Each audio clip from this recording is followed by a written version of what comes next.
ବର୍ତ୍ତମାନ ନିର୍ବାଚନ ସମୟ। ଦେଶ ଓ ଓଡ଼ିଶା ସହିତ ଚାରିଟା ରାଜ୍ୟରେ ଏକକାଳୀନ ଭାବେ ଉଭୟ ଲୋକସଭା ଓ ବିଧାନସଭା ନିର୍ବାଚନ ଚାଲିଛି। ନିର୍ବାଚନକୁ ନେଇ ଲୋକଙ୍କ ଭିତରେ ଉତ୍ସାହ ଓ ଉଦ୍ଦୀପନା ମଧ୍ୟ ଦେଖିବାକୁ ମିଳିଛି। କେଉଁ ପ୍ରାର୍ଥୀଙ୍କୁ ଭୋଟ ଦେଲେ ନିଜ ଅଞ୍ଚଳ ଓ ଦେଶର ବିକାଶ ହେବ, ସେ ରାଜନୈତିକ ଦଳ ବା ପ୍ରାର୍ଥୀ ନିର୍ବାଚନ ପରେ ବିକାଶମୂଳକ କାର୍ଯ୍ୟ କରିବେ ନା ନାହିଁ, ଏଭଳି ଅନେକ ପ୍ରଶ୍ନ ଭୋଟରଙ୍କ ମନରେ ଉଙ୍କି ମାରୁଛି। ଏହି ପରିପ୍ରେକ୍ଷୀରେ ଜଣେ ମତଦାତାର ଭୋଟ କେତେ ଗୁରୁତ୍ୱପୂର୍ଣ୍ଣ ତାହା ନିର୍ବାଚନର ଫଳାଫଳ ବାହାରିବା ପରେ ହିଁ ସ୍ପଷ୍ଟ ହୋଇଯାଏ। ତେବେ ଆସନ୍ତୁ ଆମ ଭୋଟ ଆମ ଅଧିକାରକୁ ନେଇ ଏକ ଆଲୋଚନା ଶୁଣିବା। ଏ ବିଷୟରେ ଅଧିକ ସୂଚନା ଦେବା ପାଇଁ ଆମ ସହ ଷ୍ଟୁଡିଓରେ ଅଛନ୍ତି ଭାରତୀୟ ପ୍ରବନ୍ଧନ ସଂସ୍ଥାନ IIM ସମ୍ବଲପୁରର ପ୍ରଫେସର ଡକ୍ଟର ସୁଜିତ କୁମାର ପ୍ରୁସେଟ। ସେ ଭୋଟରଙ୍କ ଅଧିକାର ବିଷୟରେ ଆମକୁ ଆଜି ଅଧିକ ସୂଚନା ଦେବେ। ସାର୍ ନମସ୍କାର। ନମସ୍କାର। ଆକାଶବାଣୀ ସମ୍ବଲପୁରକୁ ଆପଣଙ୍କୁ ସ୍ୱାଗତ ସାର୍। ଧନ୍ୟବାଦ। ସାର୍, ବର୍ତ୍ତମାନ ନିର୍ବାଚନ ପରିପ୍ରେକ୍ଷୀରେ ସାଧାରଣ ନାଗରିକଙ୍କ ଭୂମିକା କେତେ ଗୁରୁତ୍ୱପୂର୍ଣ୍ଣ ଏବଂ ଆମ ଭୋଟ ଆମ ଅଧିକାର କେତେ ପ୍ରାସଙ୍ଗିକ? ବର୍ତ୍ତମାନ ଆମ ଦେଶରେ ଗୋଟେ ନିର୍ବାଚନ ଚାଲିଛି। ସେହି ପରିପ୍ରେକ୍ଷୀରେ ଯେଉଁ ଆମ ଭୋଟ ଆମ ଅଧିକାର ଏଇଟା ଖୁବ୍ ପ୍ରାସଙ୍ଗିକ। କାରଣ ଆମେ ଭାରତବର୍ଷ ହେଉଛି ପୃଥିବୀର ଗୋଟେ ପରିପକ୍ୱ ଗଣତନ୍ତ୍ର। ଏଥିରେ ସାଧାରଣ ମଣିଷର ବହୁତ ଯୋଗଦାନ ଗୁରୁତ୍ୱପୂର୍ଣ୍ଣ ରହିଛି। 1947ରୁ ନେଇ ଆଜି ପର୍ଯ୍ୟନ୍ତ ଭାରତ ସ୍ୱାଧୀନ ହେଲା ପରେ ଯେଉଁ ସମସ୍ତଙ୍କର ସମାନ ଅଧିକାରଟି ଏଇଠି ବହୁତ ବିଶିଷ୍ଟ ଭାବରେ ଦେଖାଯାଏ ଏବଂ 75 ବର୍ଷ ପରେ ଆମ ଅଧିକାରଟି ଆହୁରି ଏବେ ପ୍ରାସଙ୍ଗିକ ହୋଇ ଉଠୁଛି। ତେଣୁ ଏହି ନିର୍ବାଚନଟି ଆମ ପାଇଁ ବହୁତ ପ୍ରାସଙ୍ଗିକ ଏବଂ ଗୁରୁତ୍ୱପୂର୍ଣ୍ଣ ମଧ୍ୟ। ସାର୍, ନିର୍ବାଚନ ପରିପ୍ରେକ୍ଷୀରେ ସାଧାରଣ ନାଗରିକ ଅଧିକାରର ସ୍ୱରୂପ କ'ଣ ସାର୍? ପ୍ରକୃତରେ ଦେଖିବାକୁ ଗଲେ ଭାରତୀୟ ଗଣତନ୍ତ୍ର ହେଉଛି ସମଗ୍ର ବିଶ୍ୱରେ ଗୋଟେ ଦୃଷ୍ଟାନ୍ତ। କାରଣ ସାଧାରଣ ମଣିଷକୁ ଯେଉଁ ଅଧିକାରଟା ଦିଆଯାଇଛି, ସମ୍ଭବତଃ ପୃଥିବୀରେ ଭାରତବର୍ଷ ହେଉଛି ଗୋଟେ ଦେଶ ଯେଉଁଟା ସ୍ୱାଧୀନତା ପାଇଲା ପରେ ସମସ୍ତଙ୍କୁ ସମାନ ଅଧିକାର ଦିଆଯାଇଥିଲା। ସେଥିରେ ଜାତି, ଧର୍ମ, ବର୍ଣ୍ଣ ଏବଂ ସାକ୍ଷରତାର ନିର୍ବିଶେଷରେ ସମସ୍ତଙ୍କୁ ସମାନ ଅଧିକାର ଦିଆଯାଇଥିଲା। ତେଣୁ ଆଜି ଯେତେବେଳେ 75 ବର୍ଷ ଆମକୁ ପୁରୁଛି ଭାରତୀୟ ଗଣତନ୍ତ୍ରର, ସେ ସମାନ ଅଧିକାରଟି ହିଁ ଆମକୁ ସମସ୍ତଙ୍କୁ ଆମର ଦାୟିତ୍ୱ ପ୍ରତି ସଚେତନ କରାଉଛି। ଆପଣ ଯଦି ଯୁକ୍ତରାଷ୍ଟ୍ର ଆମେରିକାକୁ ଦେଖିବେ, ସେମାନେ 1963 ମସିହା ପର୍ଯ୍ୟନ୍ତ ସମସ୍ତଙ୍କୁ ସମାନ ଅଧିକାର ଦେଇନଥିଲେ। ମାର୍ଟିନ ଲୁଥର କିଙ୍ଗଙ୍କୁ ସଂଘର୍ଷ କରିବାକୁ ପଡ଼ିଥିଲା। କିନ୍ତୁ ଆମ ଦେଶରେ 1947ରୁ ସେଇଦିନଠୁ ଆମେ ସମସ୍ତଙ୍କୁ ସମାନ ଅଧିକାର ଦେଇଛୁ। ତେଣୁ ଆଜି ଯେଉଁ ଆମ ଅଧିକାର କଥାଟା ଉଠୁଛି, ଆମ ଅଧିକାରଟିର ଯେଉଁ ସ୍ୱରୂପଟି ଖୁବ୍ ପ୍ରଶସ୍ତ ଏବଂ ବ୍ୟାପକ। ଏଥିରେ ରହିଛି ତଥ୍ୟ ଜାଣିବାର ଅଧିକାର, ଏଥିରେ ନିଜର ମତଦାନକୁ ନିର୍ଭୟରେ ସାବ୍ୟସ୍ତ କରିବାର ଅଧିକାର ଏବଂ ସର୍ବୋପରି ଯେଉଁଟା ଏବେ ନୂଆ ହେଉଛି ଯେ ନୋଟା, ଯେ ନନ୍ ଅଫ୍ ଦି ଏବୋଭ୍, ମାନେ ମୋର କୌଣସି ଲୋକଙ୍କୁ ପସନ୍ଦ ନାହିଁ, ସେଇଟା ମଧ୍ୟ ଗୋଟେ ନୂଆ ଅଧିକାର। ତାର ସ୍ୱରୂପଟି ସେଥିପାଇଁ ବହୁତ ବ୍ୟାପକ ହେଇଛି। ଏବଂ ଦ୍ୱିତୀୟ ଭାବରେ ଦେଖିବାକୁ ଗଲେ ଆମ ଦେଶରେ ମହିଳାଙ୍କ ସଂଖ୍ୟା ବହୁତ ବେଶୀ ଏବଂ ଯେଉଁମାନେ ସମାଜର ଯେଉଁ ପଛୁଆ ବର୍ଗ ହେଲେ ସେମାନଙ୍କର ମଧ୍ୟ ସେ ଅଧିକାରଟି ଭାରତୀୟ ଗଣତନ୍ତ୍ର ସେମାନଙ୍କୁ ସୁନିଶ୍ଚିତ କରିଛି। ଏବଂ ଭାରତର ଯେଉଁ ନିର୍ବାଚନ କମିଶନ ଅଛନ୍ତି ସେମାନେ ଏ ଦିଗରେ ବହୁତ ସଚେତନ। ସାର୍, ଭାରତର ଯୁବପିଢ଼ି ନିର୍ବାଚନକୁ ନେଇ ବେଶ୍ ସକ୍ରିୟ। ଚଳିତ ସାଧାରଣ ନିର୍ବାଚନରେ ସେମାନଙ୍କ ଭୂମିକା କେତେ ଗୁରୁତ୍ୱପୂର୍ଣ୍ଣ ହେବ ସାର୍? ଏଇଟା ଗୋଟେ ଖୁବ୍ ଗୁରୁତ୍ୱପୂର୍ଣ୍ଣ ପ୍ରଶ୍ନ। ଏବଂ ଭାରତୀୟ ଯୁବପିଢ଼ି ଏବେ ସଚେତନ ଏବଂ ଦ୍ୱିତୀୟ ହେଉଛି ସେମାନେ ଉଚ୍ଚ ଶିକ୍ଷିତ ଏବଂ ଉଚ୍ଚ ଆକାଂକ୍ଷା ରଖୁଥିବା ଗୋଟିଏ ବର୍ଗ। ଏବଂ ଗୁରୁତ୍ୱପୂର୍ଣ୍ଣ ବିଷୟଟି ହେଉଛି ଯେ ଭାରତୀୟ ଯୁବପିଢ଼ି ଏବେ ଟେକ୍ନୋଲୋଜି କିମ୍ବା ପ୍ରଯୁକ୍ତି ବିଦ୍ୟା ସହିତ ସେମାନେ ଓତପ୍ରୋତ ଭାବରେ ଜଡ଼ିତ। ସେମାନେ ନିଜର ଅଧିକାର ପ୍ରତି ସେମାନେ ସଚେତନ ଏବଂ ଅନ୍ୟର ଯେଉଁ ନିର୍ବାଚିତ ପ୍ରତିନିଧି ଠାରୁ ମଧ୍ୟ ଯେଉଁ ଆଶାଟା ସେ ଭିତରେ ବେଶୀ ସଚେତନ। ଏଇଟା ପ୍ରତି ବିଦ୍ୟାଳୟରୁ ନେଇ ମହାବିଦ୍ୟାଳୟ ଏବଂ ବିଶ୍ୱବିଦ୍ୟାଳୟ ସ୍ତରରେ ମଧ୍ୟ ଦେଖିବାକୁ ମିଳୁଛି। ଏବଂ ଯେଉଁ ଉତ୍ସାହ ସହିତ ସେମାନେ ଏବେ ନିର୍ବାଚନରେ ଆସିବାକୁ ଚେଷ୍ଟା କରୁଛନ୍ତି କିମ୍ବା ନିଜର ଯେଉଁ ସୋସିଆଲ ମିଡ଼ିଆ କିମ୍ବା ସାମାଜିକ ଗଣମାଧ୍ୟମରେ ନିଜର ମତ ରଖୁଛନ୍ତି କିମ୍ବା ବିଷୟବସ୍ତୁକୁ ଉତ୍ଥାପନ କରୁଛନ୍ତି, ସେ ଦୃଷ୍ଟିରୁ ଦେଖିଲେ ଆମେ ନିଶ୍ଚିତ ଭାବରେ କହିପାରିବା ସେମାନେ ସଚେତନ, ସକ୍ରିୟ ଏବଂ ଦେଶ ପ୍ରତି ତାଙ୍କର ଯେଉଁ ଉତ୍ତରଦାୟିତ୍ୱ ସେଥିପାଇଁ ସେମାନେ ଆହୁରି ସଚେତନ। ତେଣୁ ଆଜି ଭାରତୀୟ ଗଣତନ୍ତ୍ର ତାଙ୍କର ଯେଉଁ ଭୂମିକାଟି ରହିଛି ଯୁବପିଢ଼ିର, ତାଙ୍କର ଭୂମିକା ଏବଂ ତା ସହିତ ଟେକ୍ନୋଲୋଜିର ଭୂମିକା ଯେଉଁଟା ବା ପ୍ରଯୁକ୍ତି ବିଦ୍ୟାର ଭୂମିକା, ତାକୁ ଆହୁରି ଭାରତୀୟ ଗଣତନ୍ତ୍ର ବ୍ୟବହାର କରିବା କଥା ଏବଂ ଆଗାମୀ ଦିନରେ ଯୁବପିଢ଼ି ସେ ଦିଗରେ ଗୋଟେ ନୂଆ ମାଇଲ ଖୁଣ୍ଟ ସୃଷ୍ଟି କରିବେ, ଏଥିରେ ଆମେ କେହି ସନ୍ଦିହାନ ରହିବା କଥା ନୁହଁ। ସାର୍, ଚଳିତ ନିର୍ବାଚନରେ ସାଧାରଣ ନାଗରିକ ଆମ ଭୋଟ ଆମ ଅଧିକାରକୁ ନେଇ କେତେ ସଚେତନ ଏବଂ ସେ ଦିଗରେ କ'ଣ ପଦକ୍ଷେପ ନେବା ଆବଶ୍ୟକ? ଚଳିତ ନିର୍ବାଚନରେ ଯେଉଁ ଆମ ସାଧାରଣ ମଣିଷର ଯେଉଁ ଅଧିକାରଟି ଅଛି, ଏବେ ଏବେ ଆମେ ଆଲୋଚନା କରୁଥିଲା ଯେ ଏଟା ବହୁତ ବ୍ୟାପକ ଏବଂ ପ୍ରଶସ୍ତ ହେଇଛି ଆଜ୍ଞା ଏବଂ ଏ ଦିଗରେ ଇଲେକ୍ସନ କମିଶନ ବା ନିର୍ବାଚନ କମିଶନ ମଧ୍ୟ ସଚେତନ ଅଛନ୍ତି। ସାର୍ ଧରାଯାଉ ଯେମିତି ଗୋଟେ ପିଙ୍କ ବୁଥ୍ ମାନେ ଆଜ୍ଞା, ମହିଳାଙ୍କ ପାଇଁ ମହିଳାମାନଙ୍କ ସ୍ୱତନ୍ତ୍ର ଗୋଟେ ବୁଥ୍, ଆଜ୍ଞା ସେଇଟା ନିହାତି ଭାବରେ ଗୋଟେ ପ୍ରୋଗ୍ରେସିଭ୍ କିମ୍ବା ଗୋଟେ ଉନ୍ନତ ଚିନ୍ତାଧାରା ପ୍ରତୀକ ଆଜ୍ଞା ଏବଂ କିଛି ଆଦିବାସୀ ଅଧ୍ୟୁଷିତ ଅଞ୍ଚଳରେ ମଧ୍ୟ ତାଙ୍କ ପାଇଁ ସ୍ୱତନ୍ତ୍ର ବୁଥ୍ କରାଯାଉଛି। ତାଙ୍କର ଯେଉଁ ସଂସ୍କୃତି ତାର ସେଠି ପ୍ରତିଫଳନ ହେଉଛି। ଆଜ୍ଞା ଭୋଟରଟା ଆସୁଛି ସେଇଠି ତାକୁ ପିଇବା ପାଣି, ଛାଇ କିମ୍ବା ଅନ୍ୟ ବ୍ୟବସ୍ଥା ମଧ୍ୟ କରାଯାଉଛି। ଯେଉଁମାନେ ଦିବ୍ୟାଙ୍ଗ ଭୋଟର୍ସ ଅଛନ୍ତି ତାଙ୍କ ପାଇଁ ସ୍ୱତନ୍ତ୍ର ବ୍ୟବସ୍ଥା ଅଛି। ଏହା ନିଶ୍ଚିତ ଭାବରେ ଗୋଟେ ସମ୍ବେଦନଶୀଳ ଗଣତନ୍ତ୍ରର ଗୋଟେ ପ୍ରତିଫଳନ। ତେଣୁ ଆପଣ ଯେଉଁ ପ୍ରଶ୍ନ ପଚାରିଲେ ଆମ ଭୋଟ ଏବଂ ଆମ ଅଧିକାରକୁ କେତେ ସଚେତନ ଏବଂ ସେ ଦିଗରେ ଆଉ କ'ଣ ପଦକ୍ଷେପ ନେବା କଥା, ପଦକ୍ଷେପ ହୋଇପାରେ ଯେମିତି ଯୁବପିଢ଼ିଙ୍କୁ ନେଇକି ଆହୁରି ସଚେତନ କରାଯାଇପାରେ। ଆଜ୍ଞା ଯୁବପିଢ଼ିଙ୍କୁ ନେଇକରି ସେଠାରେ ଗୋଟେ ଫଟୋର ବୁଥ୍ଟେ କରାଯାଇପାରେ। ଆଜି ଆଜ୍ଞା। ଯେଉଁଟା ସେମାନେ ସୋସିଆଲ ମିଡ଼ିଆରେ ପରବର୍ତ୍ତୀ ସମୟରେ ତାକୁ ସେମାନେ ଅପଲୋଡ଼ କରିପାରିବେ ସାର୍ ଏବଂ ତାହା ମଧ୍ୟ ସଚେତନ ସୃଷ୍ଟି କରିବାରେ ବହୁତ ସହଯୋଗ କରେ। ତୃତୀୟରେ ହେଉଛି ଯେ ଗଣତନ୍ତ୍ରର ଯେ ଗୋଟେ ନିର୍ବାଚନଟା ଗୋଟେ ଉତ୍ସବ ଭାବରେ ତାକୁ ଯଦି କରିପାରିବା ଆମେ, ଆଜ୍ଞା ତେଣୁ ସେଇଟା ଆମ ପାଇଁ ଆହୁରି ଗୋଟେ ବିରାଟ ପଦକ୍ଷେପ ନେବ। ଏବଂ ଦ୍ୱିତୀୟ ପଦକ୍ଷେପଟା ଯେଉଁଟା ମୁଁ ଏଠି ତାକୁ ପ୍ରାଧାନ୍ୟ ଦେବି ଯେ ଆମର ବିଦ୍ୟାଳୟ, ମହାବିଦ୍ୟାଳୟ ଏବଂ ବିଶ୍ୱବିଦ୍ୟାଳୟ ସ୍ତରରେ ମଧ୍ୟ ଆମର ଭୋଟ ଏବଂ ଆମର ଅଧିକାର ଉପରେ ପାଠ୍ୟକ୍ରମରେ ତାକୁ ଆଣିବାର ଆହୁରି ଆବଶ୍ୟକତା ରହିଛି। ସାର୍ ଏବଂ ତୃତୀୟରେ ସମାଜରେ ଯେଉଁମାନେ ପ୍ରତିଷ୍ଠିତ ବ୍ୟକ୍ତି, ଯେଉଁ ଧରନ୍ତୁ ଗୋଟେ ଖେଳାଳି, ଜଣେ ସଙ୍ଗୀତଜ୍ଞ, ଜଣେ ଲେଖକ, ଆଜ୍ଞା ଯେଉଁମାନେ ଯୁବପିଢ଼ିକୁ ସେମାନେ ଆଦର୍ଶ ମାନନ୍ତି କିମ୍ବା ଆଇଡଲ୍ ମାନନ୍ତି, ଆଜ୍ଞା। ସେମାନଙ୍କୁ ନେଇକରି ଏ ବିଷୟରେ ଆହୁରି ବ୍ୟବହାର କରାଯାଇପାରିବେ, ଯେଉଁଟା ଆମ ଅଧିକାରକୁ ଆହୁରି ସଚେତନ କରାଇବ। ସାର୍ ସାର୍ ଭାରତର ଗଣତନ୍ତ୍ର ଏବେ ସାରା ବିଶ୍ୱର ଦୃଷ୍ଟି ଆକର୍ଷଣ କରିଛି। ଏହା ନିର୍ବାଚନ ଗଣତନ୍ତ୍ର ପ୍ରକ୍ରିୟାକୁ ଆହୁରି ବଳିଷ୍ଠ କରିବ କି ସାର୍? ଆପଣ ଠିକ୍ କହିଲେ ଯେ ଏବେ ଭାରତୀୟ ଗଣତନ୍ତ୍ର ସମଗ୍ର ବିଶ୍ୱର ଦୃଷ୍ଟି ଆକର୍ଷଣ କରିଛି, କାରଣ ଏତେ ସଂଖ୍ୟକ ଜନସଂଖ୍ୟା ଥିବା ଆଜ୍ଞା ପାଖାପାଖି 100 କୋଟି ବ୍ୟକ୍ତି ଏବେ ନିର୍ବାଚନ କରିବେ, ଯେଉଁଟା ୟୁରୋପ ଏବଂ ଆମେରିକାର ଜନସଂଖ୍ୟାରୁ ବେଶୀ।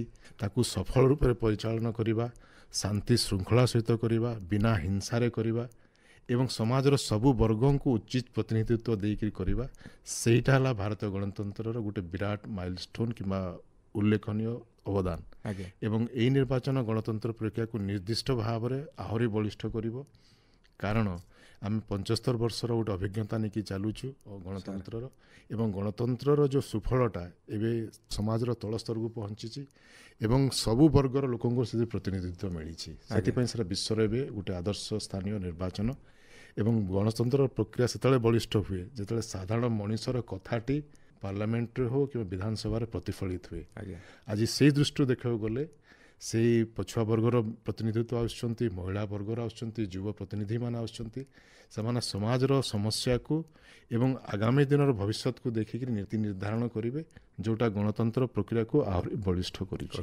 ଆଜ୍ଞା ସାର୍ ରାଜ୍ୟରେ ପ୍ରଥମ ପର୍ଯ୍ୟାୟ ନିର୍ବାଚନରେ ମତଦାନ ହାର 75.69% ହେଇଛି, ଯାହା 2019 ନିର୍ବାଚନ ତୁଳନାରେ 2% ଅଧିକ। ଏହା ଗଣତନ୍ତ୍ର ପାଇଁ ଗୋଟିଏ ଶୁଭ ସଂକେତ।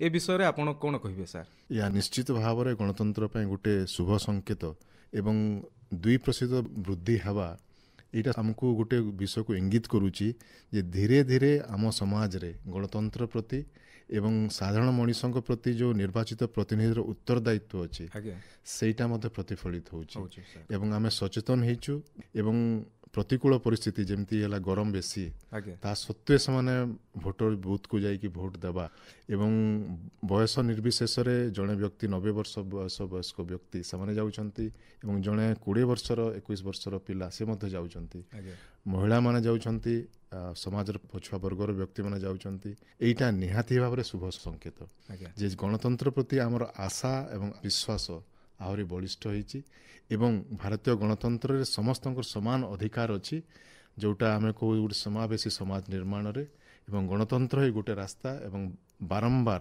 ଗତ 75 ବର୍ଷ ହେଲା ସେଇ ଉପରେ ଆମେ ଆମର ଆସ୍ଥାକୁ ଆହୁରି ପ୍ରକଟ କରୁଛୁ। ତେଣୁ ଏହା ନିର୍ଦ୍ଦିଷ୍ଟ ଭାବରେ ଏବଂ ଆମେ କହିପାରିବା ଏହା ଗୋଟେ ଶୁଭ ସଂକେତ। ସାର୍ ସାର୍ କିଛି ପୂର୍ବରୁ ଆମେ କଥା ଲାଗିଥିଲେ ସାର୍, ରାଜ୍ୟର ପ୍ରଥମ ପର୍ଯ୍ୟାୟ ନିର୍ବାଚନରେ ଜନଜାତି ସମ୍ପ୍ରଦାୟ ଏବଂ ସ୍ୱାଭିମାନ ଅଞ୍ଚଳର ଲୋକ ଉତ୍ସାହର ସହ ଭୋଟ ଦେବାକୁ ଆସିଥିଲେ। ମତଦାନରେ ତାଙ୍କର ଅଂଶଗ୍ରହଣ ନିର୍ବାଚନ ପ୍ରକ୍ରିୟାରେ କ'ଣ ପ୍ରଭାବ ପକାଇବ ଆଉ କ'ଣ ସବୁ ପଦକ୍ଷେପ ଗ୍ରହଣ କଲେ ଜନଜାତି ସମ୍ପ୍ରଦାୟର ଲୋକମାନେ ଅଧିକରୁ ଅଧିକ ଭୋଟ ଦେବାକୁ ଆସିବେ ସାର୍? ଯେମିତି ଆମେ ଆଲୋଚନା କରୁଥିଲେ ଯେ ଭାରତବର୍ଷ ହେଉଛି ପ୍ରଥମ ଦେଶ ଯେଉଁ ସମସ୍ତଙ୍କୁ ସମାନ ଅଧିକାର ଦେଇଥିଲା। ଆଜ୍ଞା ସେମିତି ଜନଜାତି ସମ୍ପ୍ରଦାୟ ଯେଉଁମାନେ ଆମେ କହୁ ତାଙ୍କ ବିକାଶରୁ ଟିକେ ପଛରେ ରହିଛନ୍ତି, କିନ୍ତୁ ଏ ଭିତରେ ତାଙ୍କର ବହୁତ ବିକାଶ ହେଇଛି।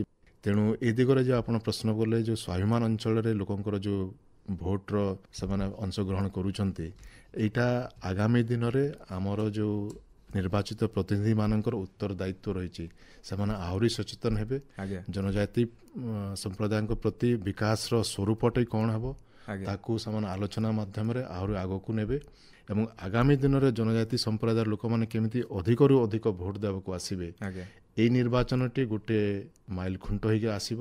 ସାର୍, ଚଳିତ ସାଧାରଣ ନିର୍ବାଚନରେ 8 ଲକ୍ଷରୁ ଅଧିକ 18ରୁ 19 ବର୍ଷ ବୟସର ପ୍ରଥମ ଥର ଭୋଟ ଦେଉଥିବା ଭୋଟର ଅଛନ୍ତି।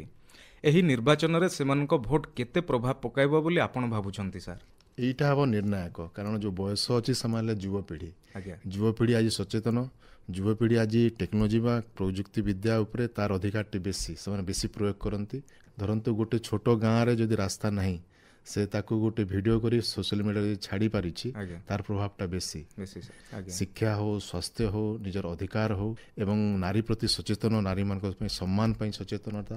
ଏବଂ ଦ୍ୱିତୀୟ ବିଷୟଟି ହେଉଛି ଯେ ଯୁବପିଢ଼ି ତାଙ୍କର ଅଧିକାର ସେମାନେ ସାବ୍ୟସ୍ତ କରୁଛନ୍ତି ଯେ ମୋତେ ଆଜି ମୋ ଗାଁରେ ମୋତେ ସ୍ୱାସ୍ଥ୍ୟ ଦରକାର, ମୋ ଗାଁରେ ସଫା ପିଇବା ପାଣି ଦରକାର, ମୋତେ ଚାକିରି ଦରକାର, ଆଜ୍ଞା ମୋତେ ଇଂରାଜୀ ଶିକ୍ଷା ଦରକାର। ଏ ଦୃଷ୍ଟିରୁ ସେମାନେ ପ୍ରତି ବିଷୟରେ ବେଶୀ ସଚେତନ ଏବଂ ପ୍ରଯୁକ୍ତି ବିଦ୍ୟାକୁ ସେମାନେ ପ୍ରୟୋଗ କରି ଯୁବପିଢ଼ି ଭିତରେ ଗୋଟେ ଏକତା ମଧ୍ୟ ସୃଷ୍ଟି କରିଛନ୍ତି। ସାର୍। ଅନ୍ୟ ଏକ ବିଷୟଟି ହେଲା ଯେ ସେମାନେ କେବଳ ନିଜ ଅଞ୍ଚଳର ନୁହଁ, ଓଡ଼ିଶାର ନୁହଁ, ଭାରତର ନୁହଁ, ପୃଥିବୀର ଅନ୍ୟ ଦେଶରେ କ'ଣ ଘଟଣା ଘଟୁଛି ସେ ପ୍ରତି ମଧ୍ୟ ସେମାନେ ସଚେତନ। ଅଛନ୍ତି। ତେଣୁ ଏଇ ଯେଉଁ ସଚେତନତା ଏବଂ ପ୍ରଯୁକ୍ତି ବିଦ୍ୟାର ବ୍ୟାପକ ବ୍ୟବହାର ସେଇଟା ମଧ୍ୟ ଏଇ ନିର୍ବାଚନରେ ବହୁତ ନିର୍ଣ୍ଣାୟକ ଭୂମିକା ନେବ। ସାର୍, ରାଜ୍ୟର ପ୍ରଥମ ପର୍ଯ୍ୟାୟ ନିର୍ବାଚନରେ ପୁରୁଷଙ୍କ ତୁଳନାରେ ମହିଳାଙ୍କ ମତଦାନ ହାର ଅଧିକ ରହିଛି। ନିର୍ବାଚନରେ ମହିଳାଙ୍କ ଅଂଶୀଦାର ବୃଦ୍ଧି ହେବା ଗଣତନ୍ତ୍ର ପ୍ରତି ଶୁଭ, ଏହି ବିଷୟରେ ଆପଣ କ'ଣ କହିବେ ସାର୍? ଏଇଟା ଗୋଟେ ବହୁତ ଗୁରୁତ୍ୱପୂର୍ଣ୍ଣ ପ୍ରଶ୍ନ। ଓଡ଼ିଶାରେ ମହିଳାମାନେ ବହୁତ ଉତ୍ସାହର ସହିତ ସେମାନେ ନିର୍ବାଚନରେ ନିଜର ମତଦାନ କରିଛନ୍ତି। ଆଜ୍ଞା ଆଜ୍ଞା ଯେ ସମାଜରେ ମହିଳାମାନଙ୍କୁ ବହୁତ ସୁଯୋଗ ମିଳିଲା, ଶିକ୍ଷାର ହାର ବଢ଼ିଛି ଆଜ୍ଞା ଏବଂ ମହିଳାଙ୍କ ଭିତରେ ଯେଉଁ ତାଙ୍କର ଯେଉଁ ଆତ୍ମସମ୍ମାନ, ନିଜର ଅଧିକାର, ଯେଉଁ ଗୁରୁତ୍ୱପୂର୍ଣ୍ଣ ବିଷୟଟି ହେଲା ତାଙ୍କର ମତଦାନ ସାବ୍ୟସ୍ତ କରିବା ପାଇଁ ଯେଉଁ ଗୋଟେ ଆତ୍ମବିଶ୍ୱାସଟେ, ଆଜ୍ଞା ସେଇଟା ନିହାତି ଭାବରେ ଏଇଟା ପ୍ରଦର୍ଶିତ ହେଇଛି। ତ ସେଇଠି ମହିଳାମାନଙ୍କ ଭିତରେ ଗୋଟେ ଉତ୍ସାହ ଆସିଛି ଯେ ଗଣତାନ୍ତ୍ରିକ ପ୍ରକ୍ରିୟାରେ ଯେତେ ସେମାନେ ବେଶୀ ଭାଗ ନେବେ, ଆଜ୍ଞା ତାଙ୍କର ମତର ସେତେ ଭୂମିକା ରହିବ। ତ ଏଇ ଯେଉଁ ସଚେତନତା ସମ୍ଭବତଃ ଓଡ଼ିଶାରେ ଦେଖିବାକୁ ମିଳିଛି, ଯେଉଁଟା ବହୁତ ଶୁଭଙ୍କର ସୂଚନା ଆଜ୍ଞା ଏବଂ ନିହାତି ଭାବରେ ଭାରତବର୍ଷର ଗଣତନ୍ତ୍ର ପାଇଁ ମଧ୍ୟ ଗୋଟେ ବଳିଷ୍ଠ ଉପାଦାନ। ଅନ୍ୟ ଗୁରୁତ୍ୱପୂର୍ଣ୍ଣ ବିଷୟଟି ହେଉଛି ଯେ ଓଡ଼ିଶାର ସୁପୁତ୍ରୀ, ଓଡ଼ିଶାର ଯିଏ ସ୍ୱାଭିମାନ, ସେ ହେଲେ ଆମ ଭାରତର ମହାମହିମ ରାଷ୍ଟ୍ରପତି ଶ୍ରୀମତୀ ଦ୍ରୌପଦୀ ମୁର୍ମୁ। ଆଜ୍ଞା ଯେ ସାଧାରଣ ମହିଳା ଗୋଟେ ଆଦିବାସୀ ଅଧ୍ୟୁଷିତ ଅଞ୍ଚଳରୁ ଯାଇ ଆଜ୍ଞା ଆତ୍ମବିଶ୍ୱାସ ସହିତ, ସମ୍ମାନର ସହିତ ଭାରତର ରାଷ୍ଟ୍ରପତି ହେବା ଏବଂ ସଫଳତା ସହିତ ତାଙ୍କର ଦାୟିତ୍ୱ ନିର୍ବାହନ କରିବା, ଆଜ୍ଞା ଓଡ଼ିଶାରେ ତାର ଗୋଟେ ମହିଳାମାନଙ୍କ ମଧ୍ୟରେ ନୂଆ ସଚେତନତା, ନୂଆ ଆତ୍ମବିଶ୍ୱାସ ଏବଂ ସ୍ୱାଭିମାନ ମଧ୍ୟ ଆଣିଦେଇଛି, ଯେଉଁଟା ଏଇ ନିର୍ବାଚନ ସେଇଟା ପ୍ରତିଫଳିତ ହେଇଛି। ଆଜ୍ଞା ତ ଆମେ ନିଶ୍ଚିତ ଭାବରେ କହିପାରିବା ଯେ ଭାରତର ଗଣତନ୍ତ୍ର ସମଗ୍ର ପୃଥିବୀରେ ଗୋଟେ ଦୃଷ୍ଟାନ୍ତମୂଳକ ଗଣତନ୍ତ୍ର ଆସୁଛି, ଆଜ୍ଞା କାରଣ ସମାଜର ଯେଉଁ ଜନସଂଖ୍ୟାର ଅଧା ହେଲେ ମହିଳା ଆଜ୍ଞା ଏବଂ ସେମାନେ ଗଣତନ୍ତ୍ର ନିର୍ବାଚନ ପଦ୍ଧତିରେ ସାମିଲ ହେଇଛନ୍ତି, ନିର୍ବାଚିତ ପ୍ରତିନିଧି ହେଇକରି ସେମାନେ ଯାଉଛନ୍ତି। ଆଜ୍ଞା ସେ ତଳ ସ୍ତରରୁ ସରପଞ୍ଚ ସ୍ତର ହେଉ କିମ୍ବା ବିଧାନସଭା ହେଉ କିମ୍ବା ପାର୍ଲାମେଣ୍ଟରେ ହେଉ କିମ୍ବା ସର୍ବୋଚ୍ଚ ସ୍ତର ରାଷ୍ଟ୍ରପତିରେ ହେଉ, ଆଜ୍ଞା ସଫଳତାର ସହିତ ସେମାନେ କାମ କରୁଛନ୍ତି ଏବଂ ବିକାଶର ସ୍ୱରୂପକୁ ଗୋଟେ ନୂଆ ଆୟାମ ଦେଇଛନ୍ତି। ସେଇଟା ହେଲା ଆମ ପାଇଁ ଗୁରୁତ୍ୱପୂର୍ଣ୍ଣ ବିଷୟ।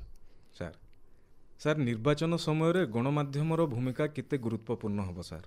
ନିର୍ବାଚନ ସମୟରେ ଗଣମାଧ୍ୟମଟି ହିଁ ସବୁଥିରୁ ଗୁରୁତ୍ୱପୂର୍ଣ୍ଣ ଭୂମିକା ନିଏ। ଆଜ୍ଞା ଆପଣ ଅଲ୍ ଇଣ୍ଡିଆ ରେଡ଼ିଓ ହେଉ, ପ୍ରସାର ଭାରତୀ ହେଉ, ଦୂରଦର୍ଶନ ହେଉ ଏବଂ ତାପରେ ଯେଉଁ ସୋସିଆଲ ମିଡ଼ିଆଟା ହେଉଛି, ଆଜ୍ଞା ଏମାନେ ବହୁତ ଗୁରୁତ୍ୱପୂର୍ଣ୍ଣ ଭୂମିକା ନିଅନ୍ତି।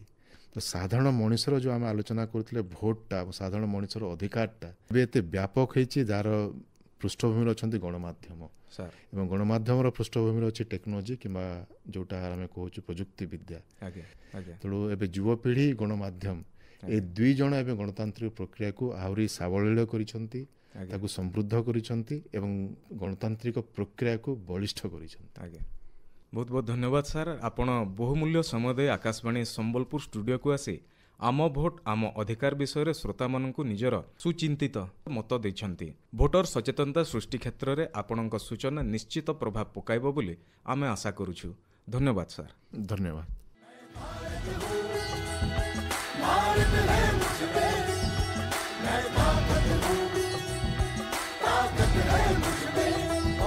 मतदान मतदान दे